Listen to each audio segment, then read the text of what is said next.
All right, everyone, it is 4:02, so we are going to jump in and people may come and go as they are able, but we are recording, so this resource will be available online for folks as well. So welcome. I'm so glad you all could join us for the Mid-Atlantic Performing Arts Presenter Exchange. I'm the Performing Arts, My name is Sarah Lewis, and I'm the Program Director, Performing Arts and the Accessibility Coordinator for Mid-Atlantic Arts.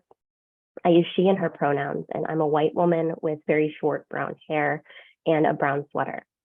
I'm zooming in today from my home located on land known as Baltimore, Maryland, and I want to acknowledge the Piscataway and Susquehannock peoples as historic stewards of this land, as well as the enduring presence of Piscataway, Lumbee, and Eastern Band of Cherokee community members in Baltimore City today. I'm really glad that you've joined us for today.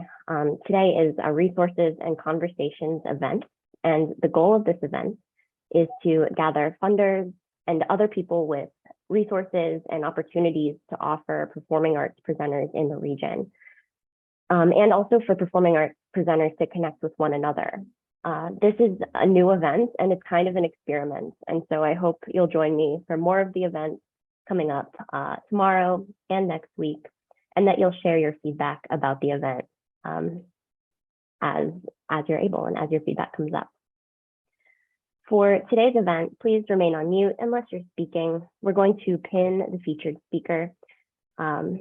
We also have ASL interpretation today. You see Missy here with us right now. And to pin Missy, you can click the 3 dots in the right-hand corner of the screen and select pin. We also have automatic closed captions available. And so if you're live with us here today, you can click the CC or live transcript button and then click show subtitles.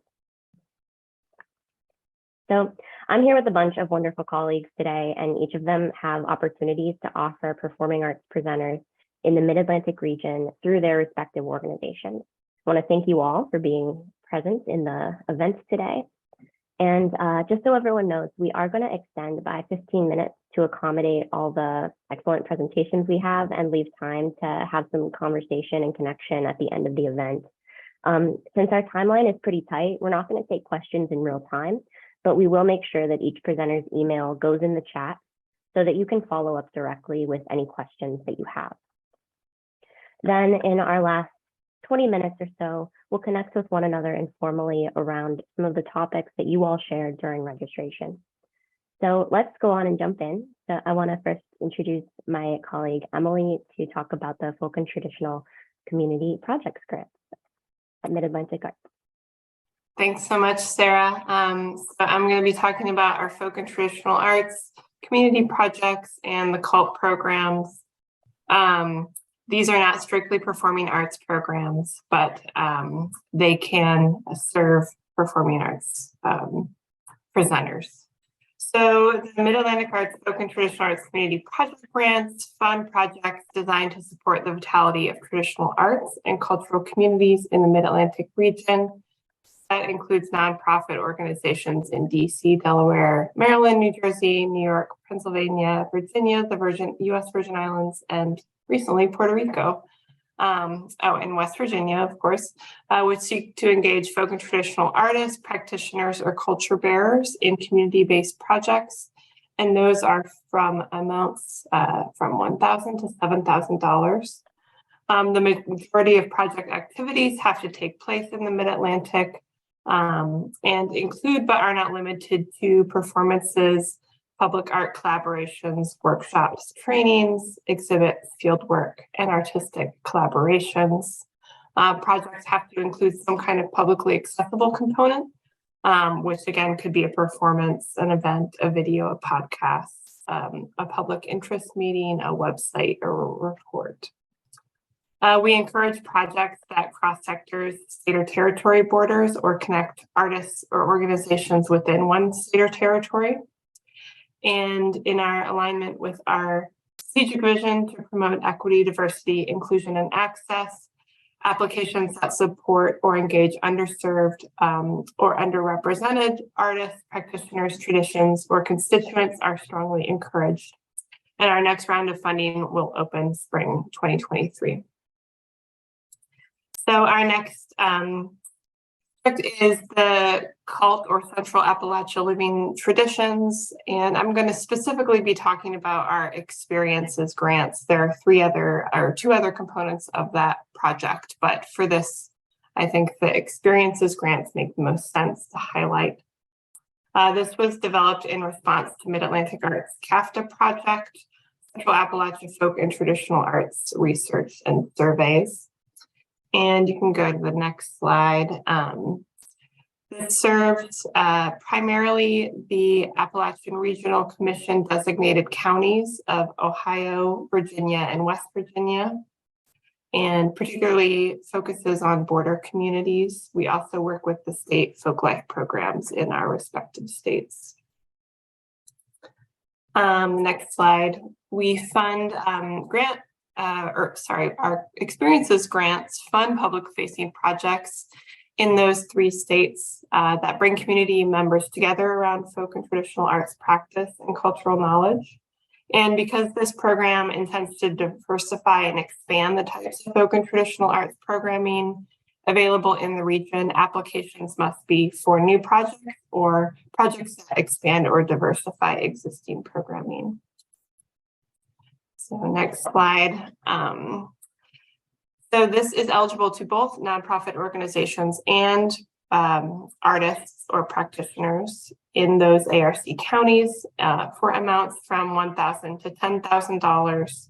In some cases, those who serve these 3 states, the counties in these 3 states, but are adjacent to, so not located within those states, will be considered as long as other grant criteria is met.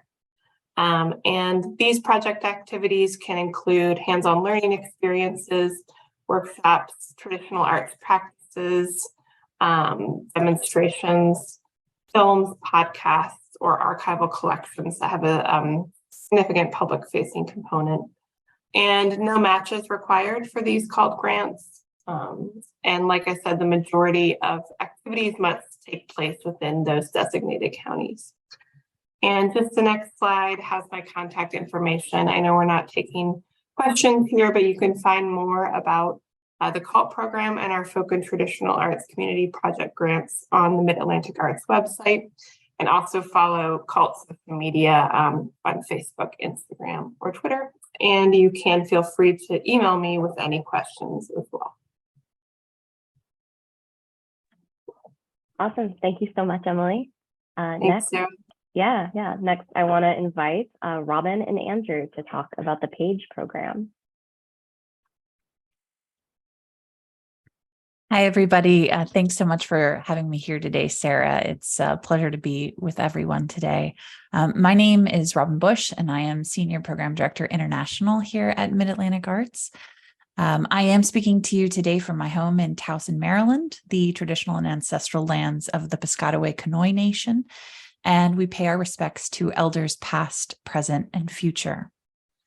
I manage 2 grant programs in collaboration with my colleague, Andrew, who you'll all meet today during the breakout sessions at Mid-Atlantic, and both of those programs have an international focus. Today, we're going to be specifically talking about Performing Arts Global Exchange, and that is a national program for presenters. You can go ahead and pop up the next slide there for me, Sarah. Thanks. So Performing Arts Global Exchange, which you might hear me refer to as PAGE, is a Mid-Atlantic Arts grant program historically in collaboration with the National Endowment for the Arts for performing arts presenters nationwide. So PAGE is designed to increase the availability of international performing arts programming throughout the United States and to promote greater understanding of other cultures through the performing arts. Presenting international artists offers an opportunity to engage in the rich diversity of cultural expression throughout the world, but of course, it also requires resources that aren't always available. Travel expenses, visas, and routing are often barriers to presenting and engaging international artists, especially in the United States' more remote communities. So PAGE seeks to ease some of the burdens for U.S. presenters by working with international curators to identify a region's most exciting tour-ready artists and provide grant support to bring them to the United States. PAGE especially seeks to support performances in communities with reduced access to international performing arts due to geography or other features. So at its heart, it's really an access program. Next slide, please. So just to talk briefly about how artists are selected to be a part of PAGE. In the tours for the 2024 season are currently being developed and will feature artists from South Korea. The focus regions of the roster change either every year or every 2 years, depending on circumstances with the pandemic in this case, and are selected by Mid-Atlantic Arts and the National Endowment for the Arts. And then after a region is selected, Mid-Atlantic Arts and the NEA work with curators living and working in the region of focus who have expertise in the performing arts of that region. These curators nominate artists to be considered for the touring roster. So we'll gather feedback on these artists later in January via an online survey of U.S. presenters, and then Mid-Atlantic will be announcing the roster in February or March of 2023. So I just want to share a couple of final thoughts with our time here. In terms of presenters, you do have to be a 501c3 nonprofit organization or a unit of state or local government. Fiscal sponsorship is not permitted for this program. In order to receive a PAGE grant, presenting organizations must contract with a PAGE roster artist for at least one public performance and offer at least one community engagement activity that builds appreciation for the performance or art form, as well as provides the public with opportunities for direct interaction with the artists. So this program is all about creating cross-cultural exchange moments between your audience and international artists so that these engagement opportunities become extremely important in accomplishing those goals. So community engagement activities must involve the feature artists and may include, but aren't limited to, master classes, workshops, panel discussions. We really leave that up to the presenters to explore. We encourage you to be creative with community engagement. We're really looking for presenters for this program that are excited by the possibilities of cultural exchange, learning, and conversation that can be achieved by engaging with the PAGE program this year. So in this past year, the program has been providing resources and toolkits on cultural safety, and presenters taking part in the program have benefited by working with cultural facilitators prior to artists arriving. So we hope to build on that work for future seasons of the program. And if you're interested in learning more, please feel free to reach out to myself. My contact information is there, or my colleague, Andrew Alness Olson. And our emails are there on the screen. I think Sarah's also going to, thank you so much for dropping the, the link is going to go there in the chat as well. So I'm not sure how I'm doing on time, Sarah. Do I have any left time or I'm done? You are just at time. That was all right, great. I'll leave it at that then. Thanks, folks. Thanks so much, Robin. All right. I am next here, and I'm going to share with you just a bit about 3 programs that I manage at Mid-Atlantic Arts. Those programs are Mid-Atlantic Tours, Arts Connect, and Special Presenter Initiative. And I'm going to take just a quick pause so that our ASL interpreters can switch over.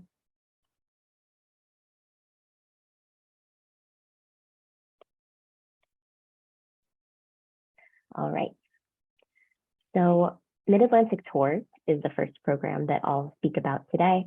This is a grant opportunity for presenters in Mid-Atlantic Arts geographic region, which you can check out on our website. It is funded through the NEA's regional touring program, and it supports robust touring of selected roster artists throughout the Mid-Atlantic geographic region, with at least 2 engagement activities in each presenter's community. You can, as a presenter, receive up to 50% of the negotiated artist fee between you and the roster artist, as well as up to $2,000 for other eligible expenses, for engagements that tour between July 1st, 2023 and June 30th, 2024. The program guidelines and the roster itself are available now at midatlanticarts.org. The roster is fabulous, y'all. We have 6 really cool artists this year with a really wide range of fees, budget sizes. And so I really encourage you to check it out. And next week, if you want to attend another one of these exchange sessions, all of the Mid-Atlantic Tours artists will be coming into the Zoom space together on Monday at 4 p.m. to talk about their respective projects and you can come and see if they'd be a good fit for your community. Moving on to Arts Connect, this is a presenter-led, consortium-based grants opportunity. It's also funded through NEA's regional touring program. It's intended to support artist tours through the Mid-Atlantic region and to support presenters' engagements of artists and communities. Similar to Mid-Atlantic Tours, it does require at least one public performance and one other community engagement component at each presenter stop. Arts Connect grants are up to $12,000 each when you have 2 or more presenters from 2 or more states or jurisdictions in the region partnering. Again, we have an event coming up next week on Tuesday, where if you're interested in pitching an artist that you as a presenter are considering applying for Arts Connect support to engage in the upcoming season, that event is optional, but encouraged if you want to either garner support around a project that you are building in the region, or if you're a presenter looking to connect with an existing cohort in process, this is a great opportunity to do that. Registration is still open for that, and it is next Tuesday at 4 p.m. And finally, I'll share with you a bit about special presenter initiatives. This is a presenter-led opportunity for presenters in Delaware, the District of Columbia, Puerto Rico, the U.S. Virgin Islands, West Virginia, and Native nations that share this geography. Once again, it is funded through NEA's regional touring program, and it is intended to support artist tours to small and mid-sized presenters in states and jurisdictions that I listed above, and of course to support the presenters' engagements of artists in their communities. These grants are up to $4,000 in Delaware, DC, and West Virginia, and up to $7,000 in Puerto Rico and the U.S. Virgin Islands. And these projects also need to include at least one public performance and at least one community engagement activity. For this program and for Arts Connect, we had webinars this past week that will be posted to our website, midatlanticarts.org, by midweek next week. And you're always welcome to reach out to me via email. We can set up a time to talk about your eligibility or a project that you're considering for any of these programs. My contact information is going in the chat. And thank you so much for your time. That is it from me. So I am going to pause now and switch over to Adrian from NEFA, if I can invite you up to speak about your programming. Great. Thank you, Sarah. Hi, everyone. It's nice to see you and meet some of you. I'm Adrienne Petrillo. I'm the Senior Program Director for the Center Stage program at the New England Foundation for the Arts, or NEFA. I use she, her pronouns, and I am joining you today from Massachusetts and Pawtucket land in the Boston area. So NEFA has 3 national opportunities for presenters, and I'm going to start by talking about our Center Stage program. And I know we have some folks here who have actually participated in Center Stage, so if you have questions, you can just ask them. So Center Stage is a cultural diplomacy program that NEFA produces in partnership with the U.S. Department of State. The program has been active for about the last 10 years, where we've brought 35 different ensembles, dance, theater, music, and we have 11 ensembles touring the U.S. during calendar year 2023. Our success in this program has been due to reducing barriers for participation and providing easy access to high quality international artists who are prepared to engage with your audiences and your communities, both on stage and off stage. It's a really excellent program for folks who haven't worked with international artists before, or feel like they don't have the capacity to do so, because we really prepare the artists and we handle all of the difficult logistics that go with presenting international artists. We work with an arts management firm, Lisa Booth Management, and they do all of the tour planning, the management, the logistics, travel, taxes, visas. All of that is handled by our office. And they work with presenters to design residencies and visits that really suit your community. The other really nice thing about this program that might be a little different from others you hear about today is that this is not a grant program. There is no application required. You don't have to partner with anybody else. All of those things that we like to encourage for other types of programs is a little different with this one. And so you book these artists just as you would book any other artist in your season, but they are at highly, highly subsidized artist fees due to the support from the State Department. We generally ask for fees that are about $12,500 for a half week, $20,000 per week. But of course, we have flexibility to negotiate that depending on routing and your resources. And if you are interested in hosting a group, we really would love to just talk to you and understand what you're hoping to accomplish and how you might bring an artist into your community.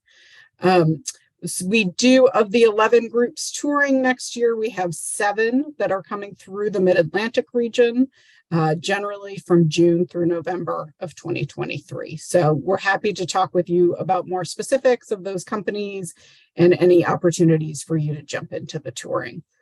And please do follow up if you have questions. So with that, I will pass it over to my colleague, Sherry Opperman, to talk about National Dance Project.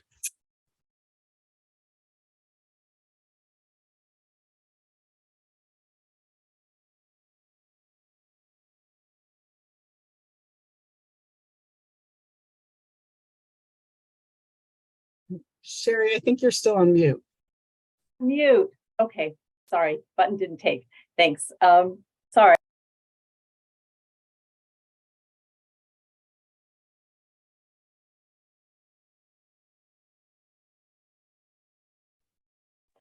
Sherry, we are still not getting your audio. Can you hit? Can you hear me now? Yes, thank you. I did keep hitting the button and it did keep going off. So not sure what happened, but anyway, hello everyone. Thank you for having us today. My name is Sherry Opperman. I am the Senior Grants Manager for Dance here at NEPA, and I'm here to talk about the National Dance Project.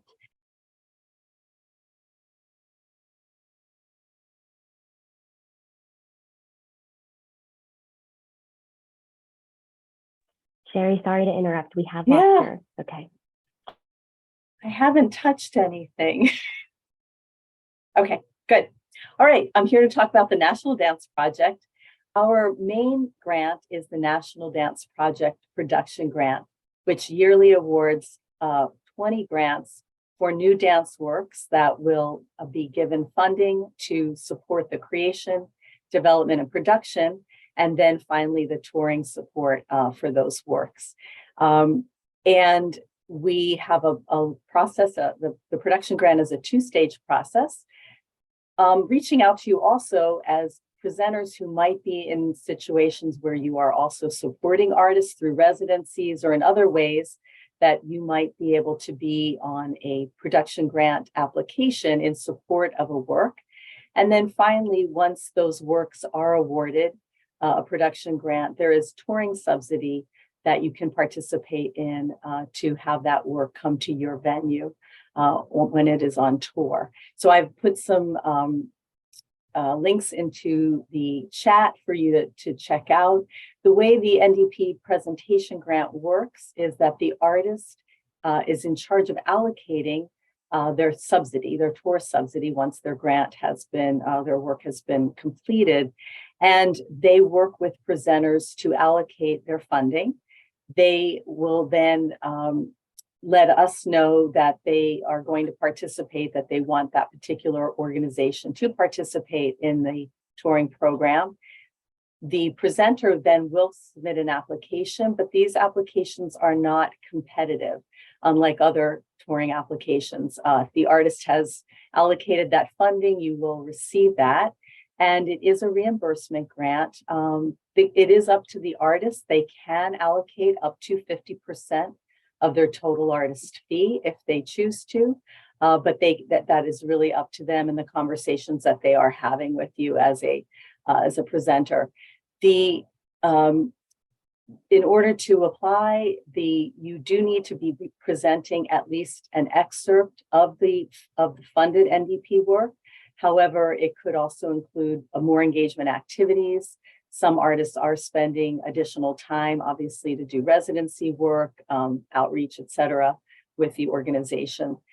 So you would be looking at the last link I put in are the artists that do have touring subsidy. It's quite a long list. As you are all aware, the pandemic has created a little bit of a backlog, but that means that there are artists that perhaps you had hoped to work with that might still have touring subsidy. So I would definitely check them out, speak with the tour coordinator that's listed with each project, and see about bringing them to your venue.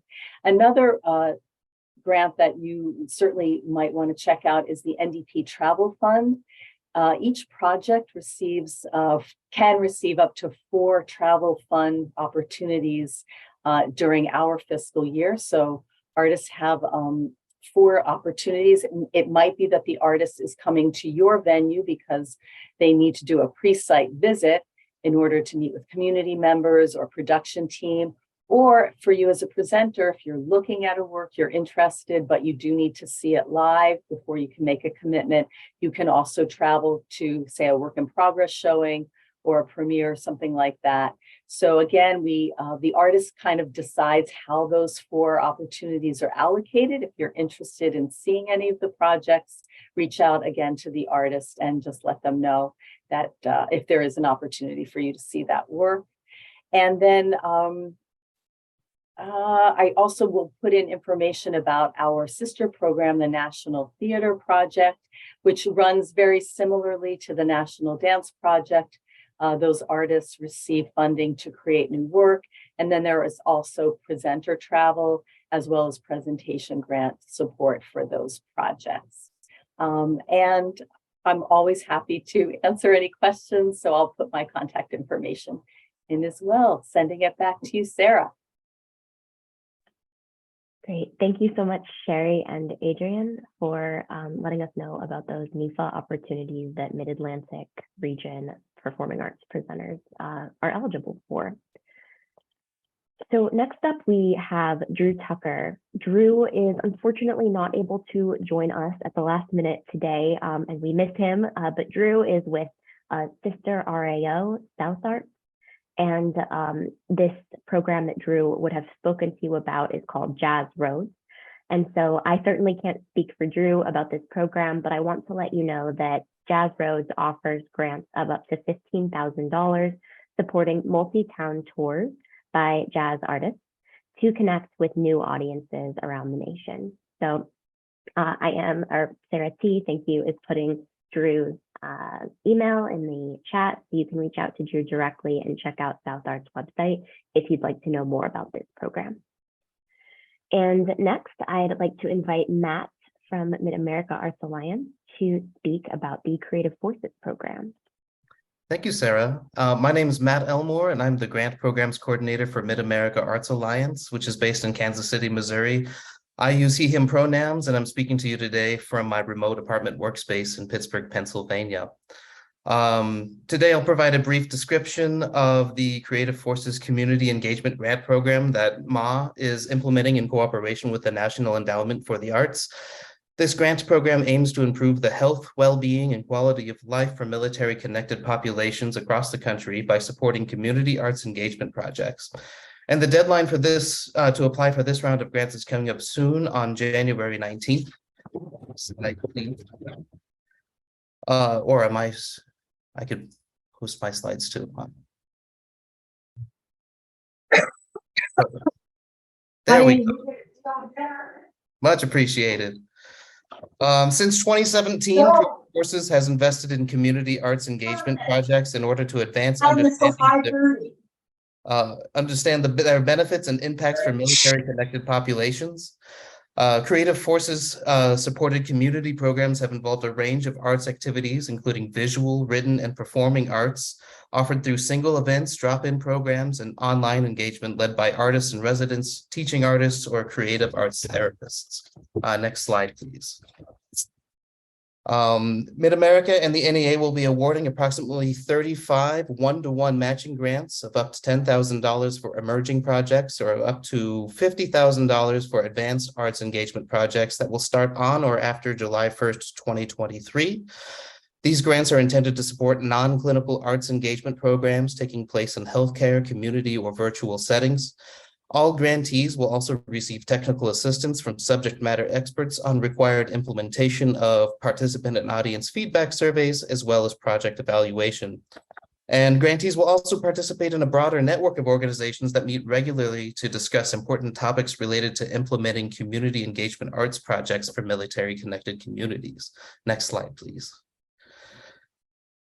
The emerging grant tier is for the development and implementation of new or emerging arts engagement programs. This tier allows for projects that work toward identifying needs in the local community, establishing partnerships, establishing clinic to community recommendation processes, building an understanding of military culture, building community and military understanding of the value of arts engagement, building organizational capacity, and planning for post-grant sustainability of a project. The maximum grant award is $10,000 for an emerging project, and that must be completed within the course of 1 year. And please do forgive the typo on this slide. The projects must start after July 1st, 2023, and conclude before June 30th, 2024. The next slide will show a little bit of information on the advanced grants. The advanced tier provides support to organizations for established non-political arts engagement projects. And applications in this tier must provide details on the project that can be utilized to construct a logic model during the grant period of performance, evidence of military cultural competency, and understanding of how the project activities are aligned and will support the intended participant and organizational outcomes. The advanced grant tier requests can range from $10,000 to $25,000 for projects completed during 1 year, or up to $50,000 for a 2-year project. Next slide. Eligible applicant organizations can include nonprofit 501c3 organizations, a unit of state or local government, or a federally recognized tribal community or tribe located in the U.S.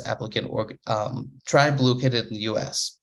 Applicant organizations must be able to apply directly on their own behalf, as applications through a fiscal sponsor or agent are not allowed. And the community engagement grant proposal must include at least one partner who provides resources to help advance or support the project, such that expertise in arts programming and military cultural competency are fully represented. Next slide, and I'll close out here.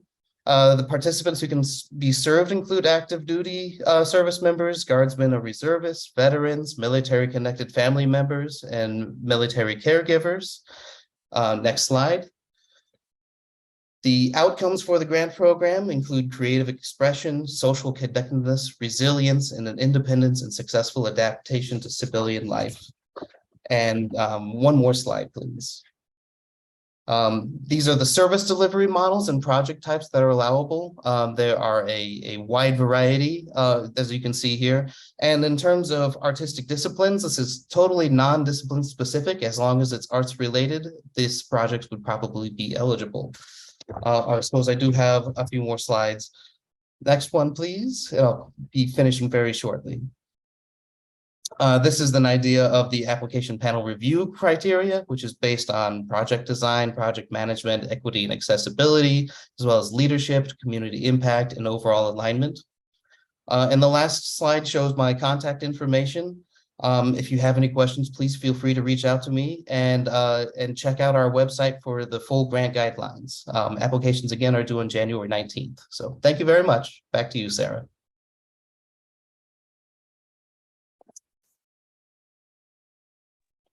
Awesome. Thank you so much, Matt. I appreciate it. And next, we have Ed Bourgeois with Western Arts Alliance to speak about the Advancing Indigenous Performances program. I'll pass it to you, Ed. Thank you. Hi, everyone. Ed Bourgeois here. I'm the program manager of Advancing Indigenous Performance, which is a program of Western Arts Alliance. And we are based in what is now called Portland, Oregon. These are the traditional homelands of bands of Chinook, Cathlamet, Clackamas, Multnomah, Molalla, Tualatin, Kalapuya, and other indigenous tribes that maintained this area until the early to mid 1800s, when they were forcibly removed to reservations to make way for U.S. American settlers along the Oregon Trail. The touring fund specifically is what I'd like to talk about. It's one of the components of Advancing Indigenous Performance, and these are grants, matching grants that match the Regional Arts Organization Award for touring engagements of US-based Indigenous artists. Let me repeat that. This is a matching award. It matches an RAO grant, in this case, the programs that have been described from Mid-Atlantic. There's also NIFA, Arts Midwest, and WestAF touring programs that are eligible. Those are our partners in this program currently. And it matches their awards to you for touring US-based Indigenous artists. We will cover up to 50% of the artist's fee, up to a $2,500 maximum. And this depends on available funds. So we have an allocation of approximately $10,000 per RAO per year. In the West, there's a great number of presenters of Indigenous artists. So there are a lot more awards, and so those awards tend to be prorated and smaller. It's not necessarily a one-to-one match. On the East Coast, where we have fewer applicants, we tend to have higher award amounts. But again, $2,500 is the max, and it shouldn't be any more than 50% of the artist's fee that is not covered by the RAO's award to you. US-based Indigenous artists are who we're trying to uplift and support.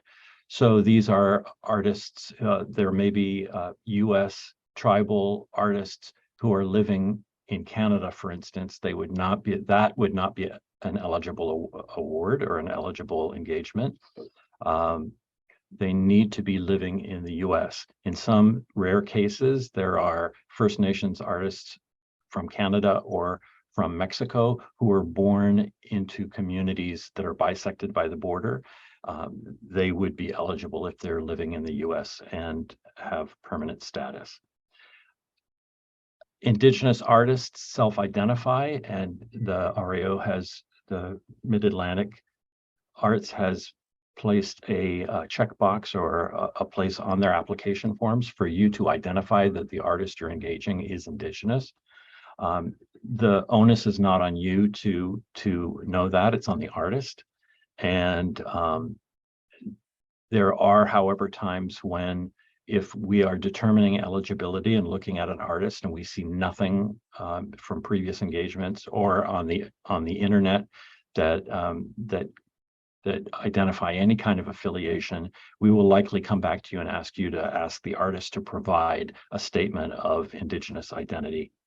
They do not have to be tribal members enrolled or anything like that. That's why we have a very liberal sort of view of self-identification, but we may ask for some something to support that claim.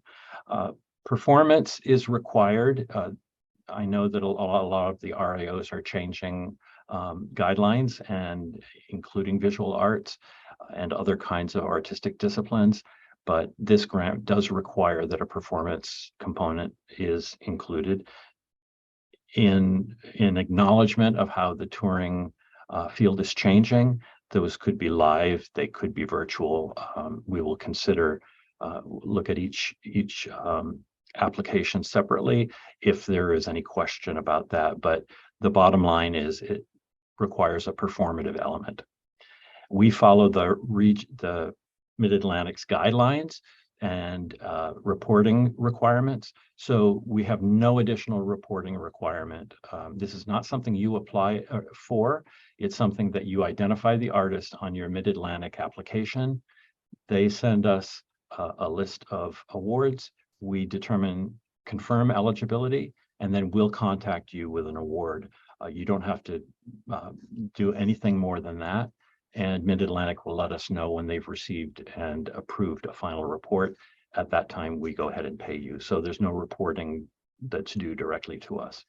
I know there are probably going to be questions, and if so, here's my email address, ebourgeois@westarts.org.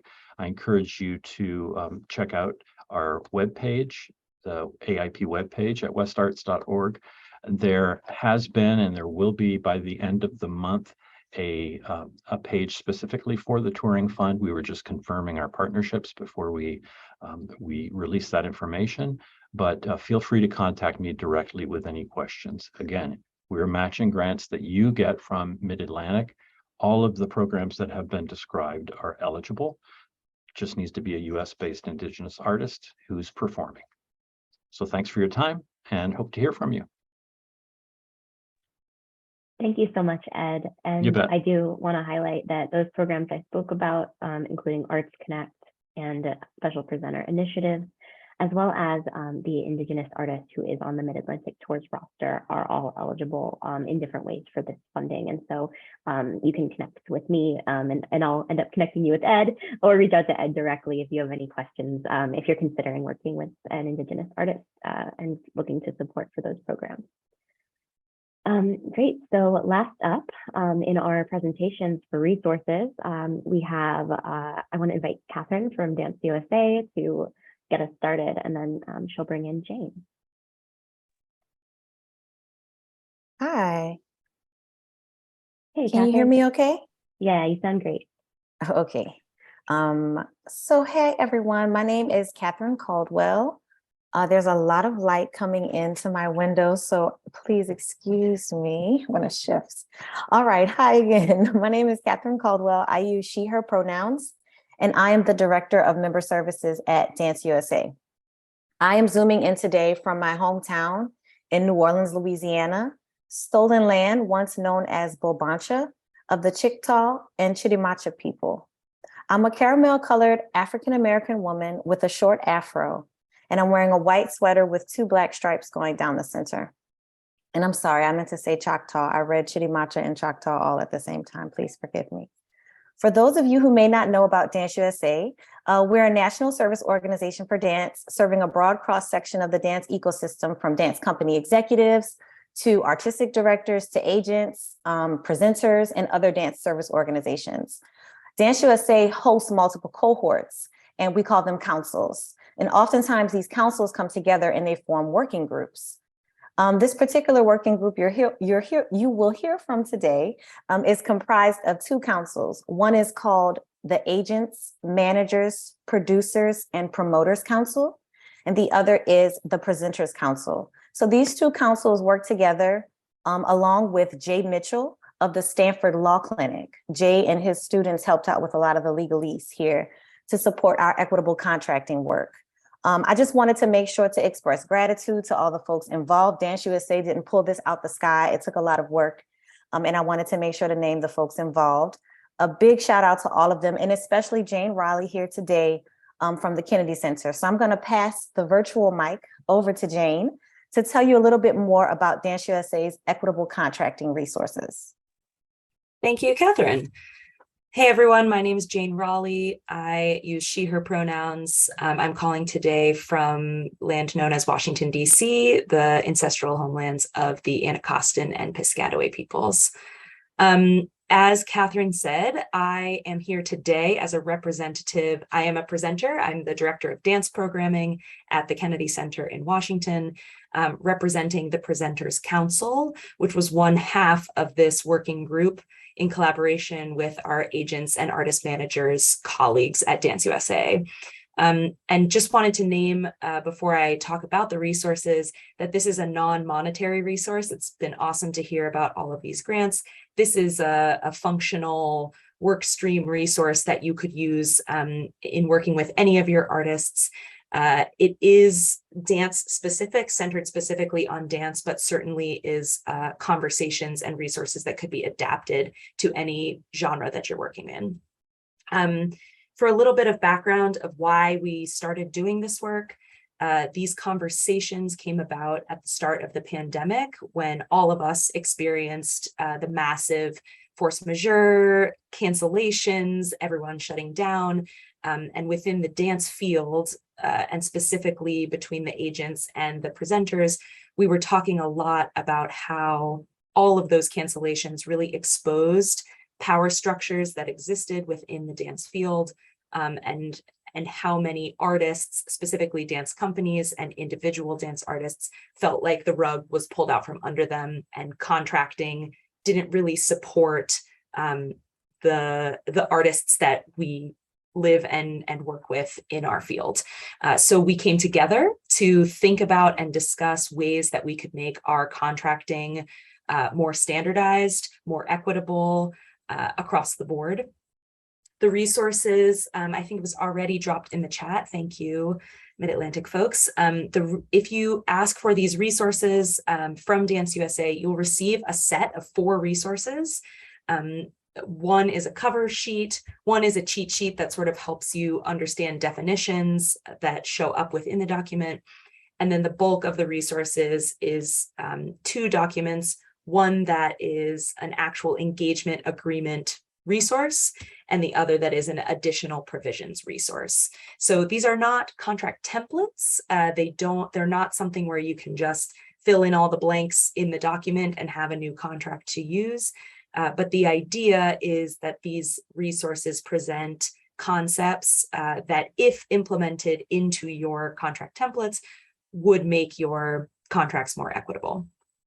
Just to highlight a very few of what you will see in these documents, there's a conversation around the language about contracting, speaking about engagements with an artist coming to your institution instead of performance agreements. So we think about these agreements as holistically representing all of the work that goes into what it takes to put on an engagement that culminates in a performance, but understanding that classes, conversations, community engagement work, all is holistically part of that engagement, and that the labor that goes into that ought to be recognized.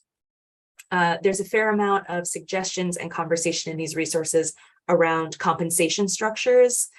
We had some deep conversation around language of deposits versus first payment, understanding the limitations that many presenters face from their universities, from their institutions. I work for a semi-governmental institution, and the limitations that we may face in being able to pay artists before the performance themselves, but looking at how we can modify contract language or contract deliverables in order to make the payment structure more equitable and support the artist labor that's actually going into the advance work of the engagement.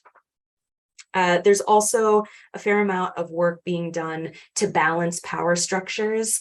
As Catherine mentioned, we worked with Jay Mitchell at the Stanford Law Clinic and some of his law students who were very quick to say they were neutral lawyers in the situation. So the documents you will see do not represent presenters and do not represent artists, but work at striving to create a balance there. So there's some suggested language for more balanced cancellation terms, and also suggested language for mutual force majeure determination and mutual force majeure clauses, which of course were a hot topic in and amongst COVID. So again, just in summary, we hope that these resources will be really helpful. We know and went into this understanding that not everyone will be able to adopt all of the parts of this resource, but hope that you might request these resources from Dance USA to see what conversations are ongoing towards equitable contracting, and that you might use some of them or all of the suggestions in your conversations with artists. Also, I just want to take a moment to say if there are any presenters on the call who are multidisciplinary presenters but present any dance, we would love to work with you within Dance USA and have you join our Presenters Council. We have a wide variety of presenters in our group and are always looking for other representatives to share other perspectives. So nice to meet you all. Thanks. Thank you so much, Jane and Catherine, for sharing. I'm personally a Dance USA Equitable Contracting superfan and love reading these resources and hope other folks can engage with them and find them useful.